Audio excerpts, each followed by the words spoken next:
Salut à tous, aujourd'hui ouverture du Panzer II Luchs, qui est un tank allemand. Vous avez donc pas de boîte, là c'est un emballage direct, vous avez tous les éléments à l'intérieur, mais pas de notice de montage. Donc là vous pouvez voir les chenilles, la caisse, alors que ce soit la chenille ou la caisse, les détails sont quand même bien présents. Il y a un peu de nettoyage à faire, pas beaucoup, mais un petit peu, au niveau de, comme vous pouvez voir à l'avant. Là pour la tourelle, alors la tourelle est plutôt propre. Par contre, il va falloir votre couteau de modélisme pour nettoyer un peu votre canon afin qu'il s'insère bien dans le petit trou. Sinon, ça ne passe pas. L'ouverture, vous pouvez mettre un commandant. Voilà, donc le commandant du véhicule. Alors personnellement, je ne suis pas fan.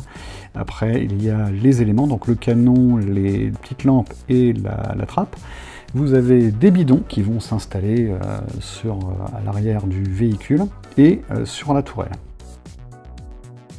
Le montage est relativement rapide, malgré qu'il faut aller sur le site de Warlord pour pouvoir voir les images, les photos, pour savoir un peu où sont placés les bidons et la petite caisse qui va à l'arrière. Le montage est relativement simple, tout s'installe parfaitement, il y a peu de nettoyage à faire, la figurine est plutôt propre. J'ai choisi de ne pas mettre le commandant parce que je le trouve pas terrible, et voilà, le petit véhicule est très sympa à regarder. Donc voilà les gros plans, donc vous pouvez voir les détails. Il y a quand même beaucoup de détails sur ce petit char. Les chenilles, c'est vraiment un régal de ne pas devoir monter ça en plastique, parce que je trouve ça pénible. Donc c'est pour ça que je préfère les figurines en résine. Les détails sont présents, vous pouvez voir la petite mitrailleuse qui n'a pas à coller à part, le canon, alors le canon comme il est assez fin, donc aura tendance un peu à se plier, donc il faut faire très attention. Et comme vous pouvez voir, la petite caisse à l'arrière et les bidons se collent à ces endroits-là, donc c'est bien précis. Voilà, le problème c'est que ça, si vous ne regardez pas le site de Warlord, c'est impossible à savoir. L'arrière du véhicule, donc on peut voir la petite caisse et tous les éléments.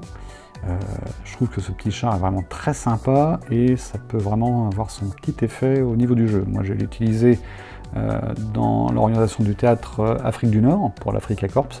Ça devrait être sympa. Et là on peut voir donc un comparatif de taille avec les autres véhicules que j'ai déjà montés, le Panzer II et le Stuck 3. Alors vous pouvez voir au-dessus, donc la figurine fait à peu près 4,5 cm de largeur pour environ 9 cm de longueur. C'est vraiment un petit char.